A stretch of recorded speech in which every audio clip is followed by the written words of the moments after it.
این لحظه ها از مشق مدافع گردنی و آمادگی خوانندگان هنگام رخ دادن حالت‌های فوق‌العاده در مؤسسه تحصیلات میانه عمومی رقم 54 در دهه هولبک دهات میرعلی آباد ناحیه وسه ثبت شدند.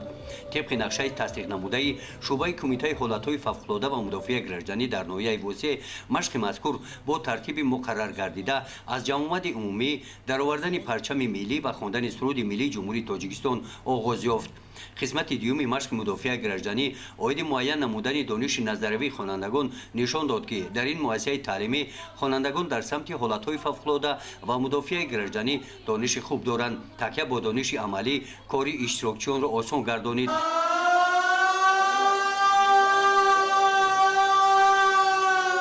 در قسمت سوم مشق با صدای بانگ خطر خوانندگان در مهلت پیش بینی گردیده به جای بی خطر سفربر گردیدند.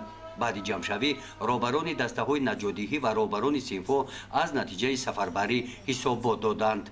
هر یک وظیفه‌ای که نزد دسته‌های نجات‌دهی گذاشته شده بود اعضایان دسته آن را با چست و چالاکی و مسئولیت بلند اجرا نمودند. رفت مشق نمونوی را معلمان آمادگی دفاعی حربی 77 مؤسسه‌های تعلیمی ناحیه تماشا کرده اطلاع دادند که من بعد در مشغولیت‌های عملی آن را در مکتب‌ها استفاده می‌نمایند.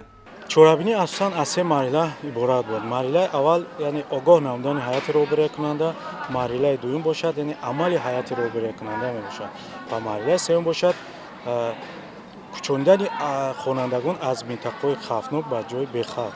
мақсади гузарондани ин гуна чорабиниҳо асосан санҷида баромадани ҳайати роҳбарикунандаи мудофиаи граждании муайяса дар ҳама гуна вазъият мебошад.